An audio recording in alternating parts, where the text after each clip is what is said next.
বন্ধুরা, নতুন কন্টেন্ট ক্রিয়েটরদের জন্য আবারও সুসংবাদ নিয়ে আসলো ফেসবুক। তো কোন সুসংবাদ এবং কিভাবে আপনার ভিডিওগুলো খুব সহজেই এখন ভাইরাল হবে, অবশ্যই ভিডিওটা কন্টিনিউ করেন। আমি দেখেছি ফেসবুকের এতদিন অ্যালগরিদম কিন্তু এলোমেলো ছিল। আপনি যে ক্যাটাগরির ভিডিওগুলো আপলোড করেছিলেন সেই ক্যাটাগরির অডিয়েন্স যারা আপনার ভিডিও রিলেটেড ভিডিও দেখতে পছন্দ করে, নির্দিষ্ট অডিয়েন্সের সামনে কিন্তু ফেসবুক ভিডিওগুলো মানে পাঠাচ্ছিল না। এখন কিন্তু ফেসবুকের যে অ্যালগরিদম সেটা কিন্তু পুরোপুরিভাবে চেঞ্জ হয়ে গেছে। এখন কিন্তু আমাদের ভিডিওগুলো খুব সহজেই আমাদের নির্দিষ্ট অডিয়েন্স খুঁজে পাবে। তো অবশ্যই ভিডিওটা কন্ট্রোল করেন, আমি বুঝিয়ে বলছি। আমরা ফেসবুকে যখন ভিডিওগুলো আপলোড করতেছি, আপলোড করার পর আমাদের কি হচ্ছে, আমাদের অডিয়েন্স কিন্তু আমাদের যে রিলেটেড ভিডিওগুলো আপলোড করতেছি আমাদের নির্দিষ্ট অডিয়েন্সের কাছে আমাদের ভিডিওগুলো ফেসবুক রিকমেন্ড করতেছে না। দেখা যাচ্ছে আমি টেক রিলেটেড ভিডিও আপলোড করতেছি, এখন আমার টেক রিলেটেড ভিডিও যারা দেখতে পছন্দ করে তাদের সামনে ভিডিওটা না দিয়ে দেখা যাচ্ছে যারা কুকিং রিলেটেড ভিডিও আপলোড করে তাদের সামনে কিন্তু ফেসবুক দিচ্ছে। তো এই যে ফেসবুক যে এখান থেকে স্ক্রিনশটটা আমি দিয়েছি, অবশ্যই দেখে নেন যে ফেসবুক কিন্তু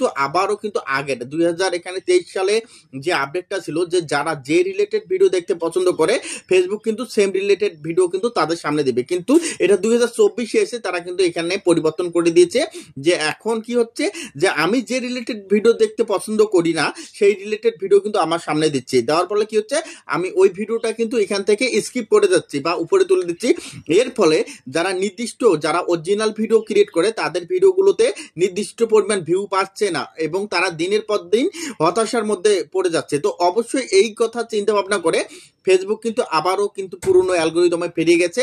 এখন আপনাদের যে নির্দিষ্ট অডিয়েন্স আছে তাদের সামনে কিন্তু ফেসবুক নিজে থেকে ভিডিওটা কিন্তু রিকমেন্ড করবে, আর রিকমেন্ড করলে আপনাকে কিন্তু নির্দিষ্ট অডিয়েন্সের কাছে যখন যাবে তখন আপনার ভিডিওটা আগের তুলনায় বেশি পাবে। আর রিচ পাওয়ার পর কি হবে, যারা এখান থেকে অরিজিনাল কন্টেন্ট নিয়ে কাজ করতেছি তারা আগের তুলনায় বেশি ভিউজ পাবো। ধরুন যে আপনি একটা ভিডিও দেখতেছেন কি মিউজিক ভিডিও, এখন আপনি মিউজিক ভিডিও যখন দেখতে শুরু করেছেন তখন ওই মিউজিক ক্যাটাগরির যে অন্য পেজের ভিডিওগুলো আছে তখন কিন্তু ফেসবুক আপনার সামনে অন্য মিউজিক ভিডিওগুলো আপনার সামনে রিকমেন্ড করবে। এতে করা হবে কি, যারা রিয়েল কন্টেন্ট ক্রিয়েটর, যারা ফেক না, যারা রিয়েল ভাবে কাজ করতেছে তারা কিন্তু নির্দিষ্ট পরিমাণ ভিউ পাবে এবং এখান থেকে খুব তাড়াতাড়ি কিন্তু সফলতা অর্জন করতে পারবে। তো অবশ্যই এতদিন যারা হতাশার মধ্যে পড়ে গেছেন যে আমি এত দিনের পর দিন ভিডিওগুলো আপলোড করছি, আমার ভিডিওর মধ্যে কেন ভিউ আসতেছে না, আমি তো ফেসবুকের সকল community standard, partner monetization, content monetization সব মেনে ভিডিওগুলো আপলোড করতেছি, তাহলে আমার পেজের মধ্যে কেন অ্যালগরিদম ভিডিওগুলো পৌঁছাচ্ছে না? কারণ ফেসবুকের অ্যালগরিদম এতদিন এলোমেলো ছিল। আপনি যে ক্যাটাগরির ভিডিওগুলো তৈরি করতেছেন আপনার ভিডিওগুলো নির্দিষ্ট অডিয়েন্সের কাছে ফেসবুক পাঠাচ্ছিল না, যার ফলে কি হচ্ছিল, আপনার পেজটা দিনের পর দিন ডাউন চলছিল।